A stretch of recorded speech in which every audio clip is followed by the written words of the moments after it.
ஹிந்தில ஒரு படம் ஒண்ணு வந்திருக்கு. என்ன ஒரு படம்னா, மாலிக் அப்படின்னு ஒரு படம் ஒண்ணு.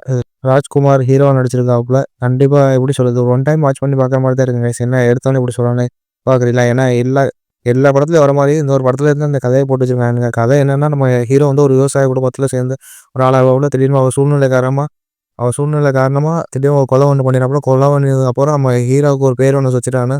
மாலிக்ன்னு பேர் ஒண்ணு வச்சுக்கிட்டு பெரிய பயமுறுத்துற அளவுக்கு பெரிய ஆளாகி, இருக்கிற அரசியல்லேருந்து எல்லா இதுலயும் போட்டு பெரிய ஆளாகிறாப்புல. திடீர்னு பார்த்தா அவர் குடும்பத்தில ஏகப்பட்ட பிரச்சனைகள் நடக்க அதெல்லாம் சால்வ் பண்ணி, திடீர்னு பார்த்து அவர் வாழ்க்கை நல்லா போயிட்டுருக்கும்போது, ஹீரோ எந்தெந்த அளவுக்கு ரொம்ப அதிகாரத்தில போனாப்புல, அந்தந்த அளவுக்கு எல்லாத்தையும் இழந்து வாடுறாப்புல. இத ஒரு கதையா போட்டு வச்சிருக்கானுங்க.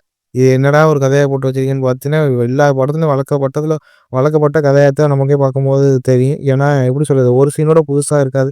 எல்லாமே நம்ம பார்த்த சீனா தான் இருக்கு. அதனால எதுவுமே சொல்ற மாரி நமக்கு இல்ல கைஸ். ஏன்னா படம் ஆமா ஒரு 1980ல நடக்கிற மாரி இந்த படத்த போட்டு வச்சிருக்கானுங்க.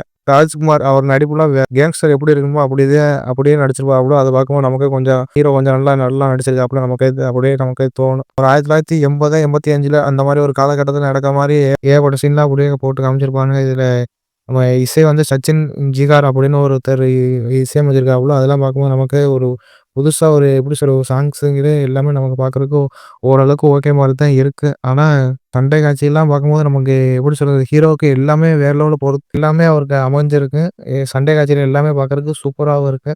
ஆனா மெயினா நம்ம இதத்தான் சொல்ற மாரி தான் இருக்குங்க. சில இதுல எப்படி சொல்றது, இதுல ஏகப்பட்ட குறையே இருக்கு. ஏன்னா கிட்டத்தட்ட அந்த ஒரு சின்ன ஒரு கதையே கிட்டத்தட்ட 2 மணி நேரத்துக்கு சுருக்கி இல்ல 1 1/2 மணி நேரத்துல முடிச்சிருக்கலாம். கரெக்ட்டா 2 1/2 மணி நேரத்துக்கு எடுத்து வச்சிருக்கானுங்க. 1/2 மணி நேரத்துல இதுல என்ன சொல்றது, வளவளன்னு பேசிக்கிட்டே இருக்காய்ங்க. சண்டை போட்டுக்கிட்டு இருக்காய்ங்க. இத ஒரு இதா போட்டு இது ஒரு டைரக்டர் வந்து எப்படி சொல்றது, நீங்க கதைய சின்ன கதையா போட்டு எந்த அளவுக்கு வளவளன்னு கொலவளன்னு எடுக்கணுமோ, அந்த அளவுக்கு நீங்க எடுத்து வச்சுக்கிறங்க.